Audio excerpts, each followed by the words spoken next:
Hello students, welcome back to Sidra GS classes. This is Sidra. तो बच्चों, जैसा कि हमारा बायोलॉजी का चैप्टर नंबर 1 जो है cell the fundamental unit of life, वो कंप्लीट हो गया है। तो बच्चों मैंने सोचा कि उसकी क्यों ना एक्सरसाइज लेकर आ जाऊँ।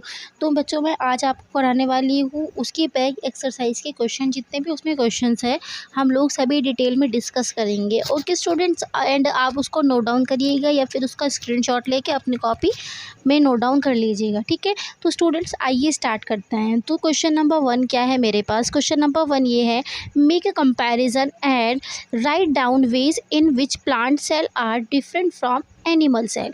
अब हमसे ये पूछा गया है कि प्लांट सेल एनिमल सेल से कैसे डिफरेंट होती है। जैसा कि मैंने अपने सेशंस में आप लोगों को करवाया भी था, animal cell and plant cell में मैंने आप लोगों को डिफरेंस करवाए थे। तो देखो स्टूडेंट्स, सबसे पहला डिफरेंस ये है, cell wall absent. Animal cell में क्या होता है, सेल वॉल हमारी एब्सेंट होती है, और प्लांट सेल में क्या होता है, हमारी सेल वॉल प्रेजेंट होती है। जैसे कि मैंने आप लोगों को बताया भी था कि ये जो अगर मैं सेल बनाऊँ यहाँ पर, तो ये मेरी प्लांट सेल है और यहाँ पर ये मेरी एनिमल सेल है। एनिमल सेल का फीचर ही यही होता है कि उसमें हमारी सेल वॉल प्रेजेंट होती है, ठीक है। इसमें हमारी सेल वॉल प्रेजेंट होती है, ठीक है। और एनिमल सेल में बस प्लाज्मा मेम्ब्रेन हमारी प्रेजेंट होती है, ठीक है। होप कि आपको बहुत इजीली समझ आ रहा होगा। अब इसका नेक्स्ट डिफरेंस देख लेते हैं क्या है। Plastids are absent. Animal cell में क्या होता है, प्लास्टिड्स जो है वो एब्सेंट होते हैं और प्लांट सेल में प्रेजेंट होते हैं। नेक्स्ट है, vacuoles are absent if present they are small. अब इसके अंदर वैक्यूल्स क्या होते हैं, वैसे तो एब्सेंट होते हैं, बट अगर प्रेजेंट भी हैं किसी किसी में तो क्या होते हैं, बहुत ज़्यादा स्मॉल होते हैं जिनको हम देख नहीं सकते, ठीक है। अब प्लांट सेल में वैक्यूल्स के हैं, vacuoles are present and large in size. Present भी होते हैं और लार्ज साइज में होते हैं, ठीक है। अब है, mature animal cell and vacuoles are temporary. इसमें जो वैक्यूल्स हैं वो टेम्प्ररी होते हैं। मतलब ये है कि जब इनको ज़रूरत पड़ती है तो ये वैक्यूल्स डेवलप कर लेते हैं, अगर ज़रूरत नहीं होती है तो वैक्यूल्स को ख़त्म कर देते हैं। तो और ये मतलब ज़रूरत पड़ने पे ही अपने अंदर वैक्यूल्स को डेवलप करते हैं। लेकिन इनमें क्या होता है, इनमें परमानेंट, प्लांट सेल में परमानेंट वैक्यूल्स होते हैं, ठीक है, जो ऑलवेज रहते ही हैं। अब एनिमल सेल में प्लाज्मा मेम्ब्रेन प्रेजेंट होती है और प्लाज्मा मेम्ब्रेन जो है वो प्लांट सेल में भी प्रेजेंट होती है। होप कि आपको ये जो डिफरेंस है बहुत इजीली, बहुत अच्छे से समझ आ गए होंगे। तो स्टूडेंट्स, अब आप इसका स्क्रीनशॉट ले लीजिए।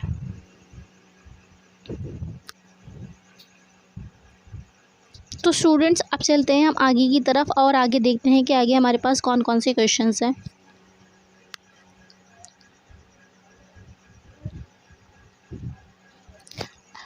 तो स्टूडेंट्स, अब देख लेते हैं क्वेश्चन नंबर 2। अब क्वेश्चन नंबर 2 क्या है मेरे पास, how is prokaryotic cell different from eukaryotic cell.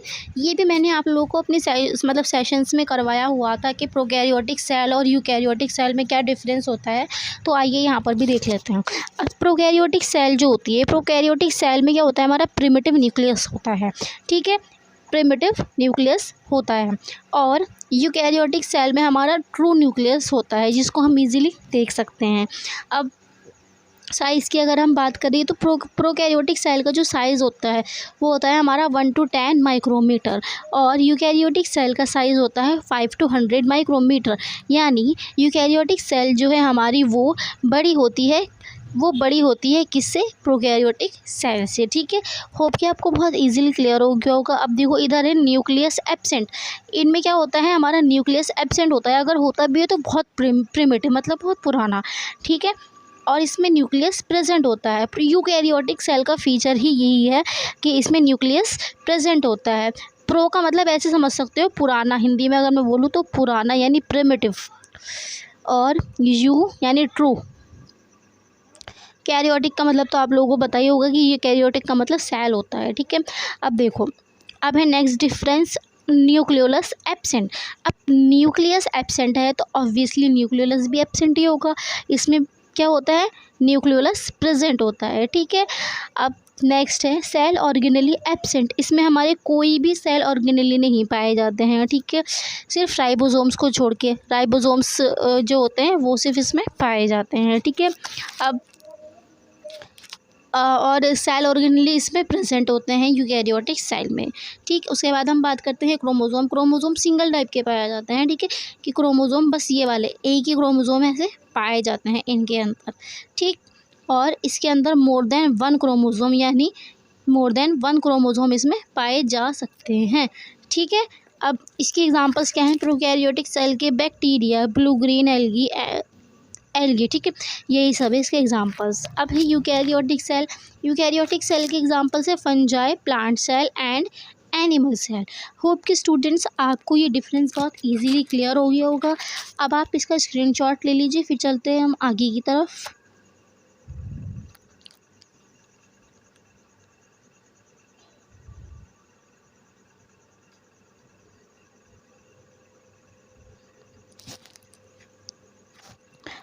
तो स्टूडेंट्स क्वेश्चन नंबर 6 क्या है? क्वेश्चन नंबर 6 ये है कि what would happen if the plasma membrane ruptures और ब्रेक्स डाउन। क्या होगा अगर जो हमारी प्लाज्मा मेम्ब्रेन है, जो एनिमल सेल और प्लांट सेल दोनों में ही पाई जा रही है, अगर वो ब्रेक हो जाए या किसी तरह से रप्चर हो जाए तो क्या होगा? तो अब इधर देखो, plasma membrane is the selectively permeable membrane.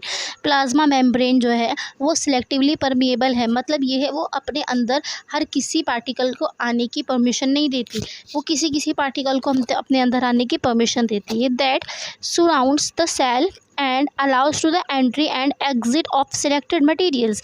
जैसा कि यहाँ पर मैंने आपको बताया है, क्या करती है, सेल के चारों तरफ पाई जाती है और उन्हीं मतलब कुछ सिलेक्टेड मटेरियल्स को ही अपने अंदर आने की और बाहर जाने की परमिशन देती है। ठीक है, into and out of the cell यहाँ पर लिखा है। इफ़ इट रप्चर्स दैन, अगर ये रप्चर हो जाती है, ठीक, तो क्या होगा? The content of the cell will come in direct contact with the outside medium. तो क्या होगा? सेल के अंदर का जितना भी कंटेंट है वो किसके साथ कांटेक्ट में आ जाएगा? बाहर का जो हमारा मीडियम है उसके साथ कांटेक्ट में आ जाएगा। And not only unwanted material will be able to enter freely into the cell but useful material will also diffuse out of the cell.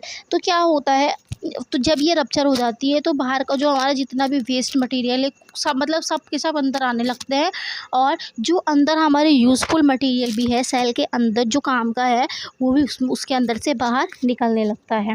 ठीक है, the cell will lose its shape. जब cell के बाहर कोई plasma membrane ही नहीं होगी तो cell की तो कोई शेप ही नहीं होगी, वो उसकी शेप लूज़ कर देता है। ठीक है, होप कि आपको ये बहुत अच्छे से समझ में आ गया होगा। अब चलते हैं हम आगे की तरफ। तो स्टूडेंट्स क्वेश्चन नंबर 4 क्या है? Question number 4 is that what would happen to the life of a cell if there was no Golgi apparatus. अच्छा, अगर गोल्जी एपरेटस नहीं होता तो जो सेल की लाइफ है वो कैसी होती? ये हमसे क्वेश्चन पूछा गया है। अब इसका आंसर देखते हैं। Golgi apparatus helps in the packaging, storage and transport of substances in the cell. Golgi apparatus का क्या वर्क है? गोल्जी एपरेटस का ये वर्क है कि गोल्जी एपरेटस जो है हमारा पैकेजिंग में काम आता है, फूड को स्टोर करने के काम आता है, और ट्रांसपोर्ट ऑफ सब्सटेंस में काम आता है। ठीक है, सेल के अंदर। If there was no Golgi apparatus then the following things will happen. अगर गोल्जी एपरेटस नहीं होगा तो ये फॉलोइंग थिंग्स हमारे साथ हो सकती हैं। The material synthesised by the endoplasmic reticulum would carry to the various part inside the and outside the cell. जो मटेरियल हमारा एंडोप्लाज्मिक रेटिकुलम से बनता है वो क्या होगा कि उसे सेल से बाहर भी आ सकता है और सेल के अंदर भी मतलब जा सकता है अगर गोल्जी एपरेटस नहीं होगा। ठीक है, synthesised material could not be stored and modified further as the Golgi apparatus perform the function of storage and modification. अगर गोल्जी एपरेटस ही नहीं होगा हमारा तो क्या होगा, ना तो फूड का स्टोरेज होगा और ना ही कोई भी चीज़ मॉडिफाई हो पाएगी। ठीक है, तो गोल्जी एपरेटस जो है सेल के लिए बहुत ज़्यादा इम्पॉर्टेंट एक सेल ऑर्गेनली है। ठीक है, अब इधर लिखा है there will be no production of lysosomes. अच्छा, जैसा कि मैंने आप लोगों को बताया भी था कि गोल्जी एपरेटस क्या करता है, लाइसोसोम्स मतलब बनाता है, सिंथेसिस करता है लाइसोसोम्स का। तो जब गोल्जी एपरेटस ही नहीं होगा तो हमारा जो लाइसोसोम है वो भी नहीं बन पाएगा। ठीक है, which will cause the accumulation of waste material, जिसकी वजह से क्या होगा, हमारा जो वेस्ट मटेरियल है वो बढ़ता जाएगा। ठीक है, वो आपकी क्वेश्चन नंबर 4 भी आपको बहुत अच्छे से समझ में आ गया होगा। अब चलते हैं हम आगे की तरफ। तो स्टूडेंट्स क्वेश्चन नंबर 5 क्या है, क्वेश्चन नंबर 5 ये है, which organelle is known as the power house of the cell. अच्छा, power house of the cell कौन से ऑर्गेनली को बोलते हैं, मैंने अपने लास्ट सेशन में ही आपको बताया है कि power house of the cell बोलते हैं हम माइटोकॉन्ड्रिया को। ठीक है, माइटोकॉन्ड्रिया क्या होता है, हमारा power house of the cell होता है। It produces energy by oxidising the food, जैसा कि मैंने आप लोगों को बताया भी था कि जो हमारा फूड होता है ये फूड को क्या करता है, ऑक्सीडाइज करता है। ऑक्सीडाइज करने के बाद क्या होती है, इसमें एनर्जी रिलीज़ होती है और एटीपी के फॉर्म में उसको यूज़ कर लिया जाता है, which is called the energy currency of the cell. ठीक है, इसको एनर्जी करेंसी भी बोलते हैं। होप कि आपको बहुत ईजीली समझ में आ गया होगा। अब चलते हैं हम क्वेश्चन नंबर 6 की तरफ, आप इसका स्क्रीनशॉट लेते चलिए।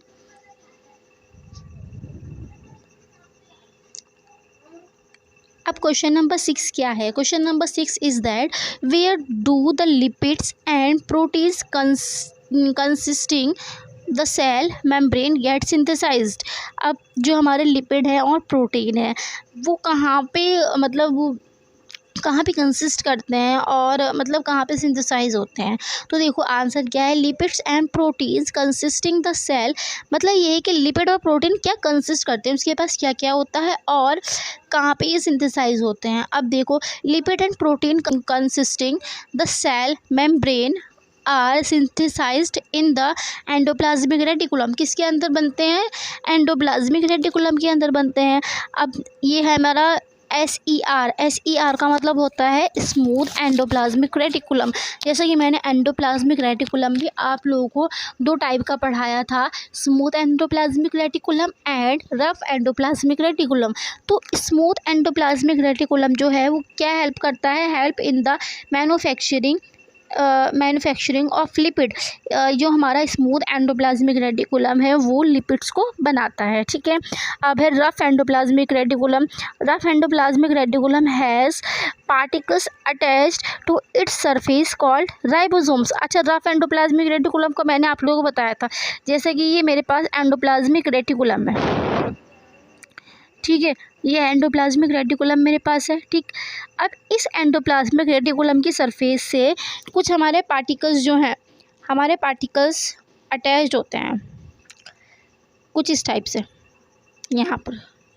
ठीक है, तो यहाँ पे कुछ पार्टिकल्स हमारे अटैच होते हैं, जैसे कि कपड़ों में सितारे मोती होते हैं, उसी तरह से इसकी सरफेस पे भी कुछ पार्टिकल्स यहाँ पे अटैच्ड होते हैं। ठीक है, अब ये जो पार्टिकल्स हैं इन पार्टिकल्स को हम बोलते हैं राइबोसोम्स। ठीक है, क्या बोलते हैं, ribosomes. These ribosomes are the site of protein synthesis. क्या बनाते हैं ये राइबोसोम्स, ये बनाते हैं प्रोटीन्स। लिपिड्स कौन बनाता है, हमारा endoplasmic smooth endoplasmic reticulum, but protein कौन बनाते हैं, हमारे रफ एंडोप्लाज्मिक रेटिकुलम। होप कि आपको बहुत अच्छे से ये क्लियर हो गया होगा। अब आप इसका स्क्रीनशॉट ले लीजिए। स्टूडेंट्स अब चलते हैं हम आगे की तरफ कि आगे की तरफ हमारे पास कौन सी क्वेश्चंस गिवन है। अब क्वेश्चन है मेरे पास, how does an amoeba obtain its food. एक अमीबा अपना फूड कैसे खाता है, ठीक है, मतलब कैसे लेता है। तो इसका क्वेश्चन ये है, तो अब इसका आंसर क्या है, amoeba is a unicellular organism. Amoeba क्या है, मतलब अमीबा क्या है, अमीबा एक यूनिसेलुलर ऑर्गेनिज्म है। यूनिसेलुलर का मतलब क्या होता है, देखो मैं आपको बताती हूँ। एक चीज़ होती है यूनिसेलुलर, एक चीज़ होती है मल्टी सेलुलर। ठीक है, 2 चीज़ें होती है हमारे पास सब। अब यूनिसेलुलर का मतलब क्या होता है और मल्टी सेलुलर का मतलब क्या होता है, इधर देखो। अब इसका मतलब ये होता है जो भी हमारे ऑर्गेनिज्म है जो एक सेल से मिलकर बनते हैं उनको हम बोलते हैं यूनिसेलुलर। जो हमारे 1 सेल से मिलकर बनेंगे उनको बोलते हैं हम यूनिसेलुलर। यूनि का मतलब ही क्या होता है, 1। ठीक है, यूनि का मतलब ही 1 होता है। देन जो हमारे जो ऑर्गेनिज्म एक से ज़्यादा सेल से मिलकर बनते हैं उनको हम बोलते हैं मल्टी सेलुलर। जैसा कि हमारी बॉडी है, हमारी बॉडी क्या है, बहुत सारी सेल से मिलकर बनी है, तो हम क्या हुए, मल्टी सेलुलर। लेकिन जो अमीबा है, अमीबा की बॉडी क्या होती है, वो यूनिसेलुलर होती है, एक ही सेल से मिलकर बनती है। होप कि आपको बहुत अच्छे से समझ में आ गया होगा। अब इधर देखो, अब है अमीबा एक यूनिसेलुलर ऑर्गेनिज्म है। It obtain its food through the phosphate called pseudopodia. ये अपना फूड कैसे लेता है, जैसा कि हमारे पास खाने के लिए हाथ होते हैं, उसी तरह से अमीबा के पास भी क्या होता है, फॉस्फेट होता है, उसको हम बोलते हैं pseudopodia. Whenever it sees food, जब भी ये फूड को देखता है, its flexible membrane produces and engulf the food. अच्छा, क्या होता है, जैसे कि ये अमीबा मेरे पास है, ठीक, ये अमीबा है। अब इसने क्या देखा, यहाँ पर इसने देखा है अभी ये फूड है।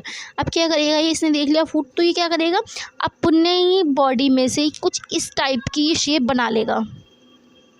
जब ये इस टाइप की शेप बना लेगा तो जब इसको हम बोलते हैं स्यूडोपोडिया। अब ये क्या करेगा, अब ये इस वाले पोर्शन से क्या करेगा, खाना यहाँ पे इंगल्फ करेगा, मतलब खाएगा, क्योंकि किस जगह तो चाहिए उसको, तो यहाँ से ये खाना खाना शुरू करेगा। जब ये यहाँ से खाना खाना शुरू करेगा तो खाना कहाँ आ जाएगा, खाना अंदर आ जाएगा। ये अंदर आ गया खाना। जब खाना अंदर आ जाएगा तो ये वापस से अपनी शेप वैसे ही कर लेता है। खाना खाने के लिए ऐसी शेप लेके आता है, उसको हम बोलते हैं स्यूडोपोडिया। लेकिन जब खाना अंदर आ जाता है तो वापस से अपनी शेप ऐसी ही कर लेता है। तो ये आ गया हमारा यहाँ पर इसका खाना। तो इस तरह से इसने फूड को ऑब्टेन कर लिया। This food is then broken down into the food vacuole. अब ये फूड क्या होगा, फूड वैक्यूल के अंदर मतलब ब्रेक हो जाएगा, ठीक है। Contains digestive enzyme, this process is known as endocytosis. अब क्या होगा, इस फूड के अंदर मतलब डाइजेस्टिव एंजाइम्स भी होंगे, वैक्यूल के अंदर डाइजेस्टिव एंजाइम्स भी होते हैं जो हमारे फूड को ब्रेक कर देते हैं, ठीक है। अब क्या होगा, उस प्रोसेस को हम क्या बोलते हैं, एंडोसाइटोसिस, ठीक है। आई होप कि आपको बहुत अच्छे से समझ में आ गया होगा। अब आप इसका स्क्रीनशॉट ले लीजिए, फिर हम चलते हैं आगे की तरफ। तो स्टूडेंट्स, क्वेश्चन नंबर 8 क्या है, question number 8 is that what is osmosis. जैसा कि मैंने आप लोगों को बताया भी था कि ऑस्मोसिस की प्रोसेस क्या होती है। ऑस्मोसिस की प्रोसेस ये होती है कि अगर कोई भी मतलब अगर हमारा वाटर है, वाटर क्या है, वाटर अगर हमारा हायर कंसंट्रेशन से लोअर कंसंट्रेशन की तरफ जा रहा है, मूव कर रहा है, तो उसको ही, उस प्रोसेस को ही हम क्या बोलते हैं, ऑस्मोसिस, ठीक है। अब देखो लिखा भी है, the process of movement of water molecule from one region of higher concentration to the region of lower concentration through a semi permeable membrane is known as osmosis. क्या होता है, जैसा कि मेरा यहाँ पर ये कोई भी कुछ भी चीज़ें बीकर वगैरह है, यहाँ पर है मेरी सेमी परमिएबल मेम्ब्रेन। अब क्या होगा, वाटर यहाँ पे बहुत ही हाई कंसंट्रेशन में है, बहुत ज़्यादा हाई कंसंट्रेशन में, ठीक है। तो ये, और यहाँ पे बहुत लो कंसंट्रेशन में वाटर है, ठीक है। तो क्या होगा, यहाँ पे हाई है तो यहाँ से वाटर यहाँ पे मूव करेगा। जब ये यहाँ से यहाँ पे मूव करेगा तो इसी प्रोसेस को हम क्या बोलते हैं, ऑस्मोसिस। होप कि आपने मेरी पिछली जो वीडियोस हैं वो देख ली होगी, उसमें मैंने बहुत अच्छी से आप लोगों को क्लियर वे में समझा रखा है। तो स्टूडेंट्स, आई होप कि आपको ये क्वेश्चन समझ में आया होगा। अब आप इसका स्क्रीनशॉट ले लीजिए, फिर हम आगे की तरफ चलते हैं। तो स्टूडेंट्स, अब क्वेश्चन नंबर 9 हमें क्या गिवन है, question number 9 is that carry out the following osmosis experiment. अब हमें क्या है, ये थोड़ा सा एक्सपेरिमेंट बेस्ड है, लेकिन है ऑस्मोसिस के ऊपर ही। इसमें क्या करना है, take 4 peel potato halves and scoop each one out to make potato cups. अब हमें क्या करना है, हमें 4 पोटैटोज़ हमें ले लें हैं, ठीक है। अब उन पोटैटो को क्या करना है, हमें बीच में से हाफ़ कर देना है, और फिर उनको जैसे आप लोग मैंगो खाते हैं स्पून के थ्रू, कैसे ऐसे उसमें से एक पीस बाहर निकाल देते हैं तो वो एक पोटैटो कप टाइप बन जाता है, ठीक है। अब इधर देखो, फिर क्या करना है, 1 ऑफ दीज पोटैटो कप्स। अब 4 हमारे पोटैटो कप्स आ गए, 4 पोटैटो कप्स हैं मेरे पास। ये है ए, ये है बी, ये है सी एंड ये है डी। अब इनमें क्या है, यहाँ पे थोड़ा छोटा छोटा सब में होल हुआ है, ठीक है। अब इन चारों में से हमें क्या करना है, should be made from a boiled potato, put each potato cups in a trough containing water now. अब क्या करना है, इन सब में से हमें एक पोटैटो कैसा ले लेना है, यहाँ पे बॉइल्ड ले लेना है। तो ये पोटैटो कैसा है, बॉइल्ड है, ठीक है। बॉइल्ड पोटैटो हमने ले लिया, बाकी अलग है, ठीक है। अब इन सबको क्या करना है, हमें इन सबको रख देना है हमें पानी के अंदर, चारों को रख दिया पानी के अंदर हमने। अब उसके बाद क्या करना है, पहला है कीप कप ए एम्प्टी। अब हमें कप ए को क्या करना है, एम्प्टी रखना है, कुछ नहीं करना है इसमें, कुछ भी नहीं करना है, बस एम्प्टी रखना है, ठीक है। अब put 1 teaspoon sugar in cup B. क्या करना है हमें, इसमें वाटर तो ऑलरेडी था ही, अब इसमें क्या डाल दिया हमने, इसमें शुगर और हमने डाल दी है बी वाले में, ठीक है। अब put 1 teaspoon salt in cup B, ये बी नहीं है, यहाँ पे सी है, ज़रा थोड़ा सा ध्यान कर लेना, यहाँ पर ही सी है, ठीक है। तो इसमें क्या करना है हमें, इसमें डालना है हमें सॉल्ट, ठीक है, इसमें डाल दिया हमने सॉल्ट। अब put 1 teaspoon sugar in the boiled potato cup D. अब बॉइल्ड में भी क्या डालना है हमने, इसमें शुगर हमें ऐड कर देनी है। अब keep these for 2 hours then observe the 4 potato cup and answer the following. अब हमें इनको क्या कर देना है, अब हमें इनको 2 घंटे के लिए रख देना है, उसके बाद हमें ऑब्जर्व करना है। अब देखो, अब आंसर में हमसे क्या क्या पूछा है, इधर आंसर देखते हैं। अब देखो आंसर में क्या है, explain why water gathers in the hollowed portion of the B and C. अब एक्सप्लेन कीजिए कि बी एंड सी जो हमारे कप्स थे उनके अंदर पानी क्यों गया। अब देखो इसलिए गया है, water gathers in the hollowed portion of the said up B and C because water enters the potato as a result of osmosis. Since the medium of surrounding the cell has the higher water concentration than the cell, the water moves inside by osmosis, hence water gathers in the hollow portion of the potato cup. क्या हुआ, ये मेरा potato cup था, ठीक है। Potato cup में क्या थी मेरी, शुगर थी, पोटैटो बी में और सी में, इन दोनों में क्या था, एक में शुगर थी, एक में सॉल्ट था, दोनों में पानी था। अब क्या हुआ, बाहर की साइड तो पानी ज़्यादा होगा, यहाँ पे पानी ज़्यादा था। अब मैंने आपको बताया था कि ऑस्मोसिस की प्रोसेस क्या है, वाटर हायर कंसंट्रेशन से लोअर कंसंट्रेशन की तरफ जाता है, तो यहाँ पर भी ऐसे ही होगा। अंदर वो पोटैटो के अंदर कुछ भी पानी नहीं था, लोअर कंसंट्रेशन थी हमारी वाटर की, तो क्या होगा, हायर कंसंट्रेशन से लोअर कंसंट्रेशन की तरफ वाटर हमारा मूव हो जाएगा, इसी वजह से बी और सी में पानी चला जाएगा, ठीक है। अब नेक्स्ट है मेरे पास, why potato A necessary for this experiment. अब पोटैटो ए जो है मेरा वो नेसेसरी क्यों है इस एक्सपेरिमेंट के लिए। Potato A act as a control for the experiment, it helps in the comparing the result of the experiment. क्या है, अब हमें कंपेयर करने के लिए भी तो कुछ ना कुछ चाहिए, उसके बिना हम कैसे कंपेयर कर पाते, इस वजह से पोटैटो ए भी जो है वो बहुत ज़्यादा ज़रूरी है। होप कि आपको बहुत अच्छे से क्लियर हो गया होगा। अब चलते हैं हम आगे की तरफ, आगे है थर्ड ऑप्शन मेरा, explain why water does not gather in the hollowed out portion of A and D. अब एक्सप्लेन कीजिए कि वाटर हमारा ए एंड डी पोटैटो में क्यों नहीं गया। अब इसका आंसर है, water does not gather in the hollowed out portion because there is no concentration difference and hence no osmosis takes place. Water also does not gather in the cup D as the cell of the boiled potato are dead and hence no osmosis takes place। अब जो osmosis की process हमारी होती है ना, वो सबसे पहली बात तो हमने ए वाले को क्या किया था, ए वाले में कुछ भी नहीं रखा था, मतलब ना कुछ भी नहीं रखा था, मतलब पानी भी नहीं रखा था। अब क्या हुआ, जब उसमें कोई डिफरेंस ही नहीं है, तो ना तो पानी किसी हायर कंसंट्रेशन में नहीं है, तो ऑस्मोसिस की जो प्रोसेस है वो होगी ही नहीं। तो इस वजह से क्या हुआ, हमारे पोटैटो ए में पानी, मतलब ऑस्मोसिस की प्रोसेस नहीं हुई। अब डी में क्या था, डी में तो हमने रखा था पानी, तो ऐसे तो होना चाहिए था, लेकिन जो हमारा उसमें डी में हमने बॉइल्ड वाटर रखा था। अब बॉइल्ड वाटर की जो कंसंट्रेशन, वो बॉइल्ड वाटर की जो मतलब सेल्स होती हैं वो डेड होती हैं, डेड में जो होता है हमारे ऑस्मोसिस की प्रोसेस नहीं होती है, ठीक है। तो यही है इसका आंसर, हो कि आपको बहुत अच्छे से क्लियर हो गया होगा। अब आप इसका स्क्रीनशॉट ले लीजिए। चलते हैं हम आगे की तरफ। अब क्वेश्चन नंबर 10 हमें क्या गिवन है, question number 10 is that which type of cell division is required for growth and repair of body and which type of involve in the formation of gametes. हमसे सिर्फ यही पूछा है कि सेल डिवीजन कौन सा किस में रिक्वायर्ड होता है, ठीक है।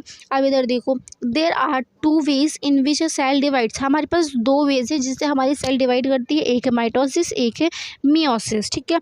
Mitosis is the type of cell division that is involve in the growth and repair of body. Growth और रिपेयर ऑफ बॉडी में कौन सी प्रोसेस यूज़ होती है? माइटोसिस, ठीक है। Whereas meiosis is a type of cell division which result the formation of gamete. Formation of gamete में कौन सी होती है? हमारी मियोसिस, ठीक है। तो ये थे हमारे कुछ back exercise question. I hope कि आपको बहुत अच्छे से समझ में आ गए होंगे और आप मेरे सेशन को एंजॉय भी कर रहे होंगे।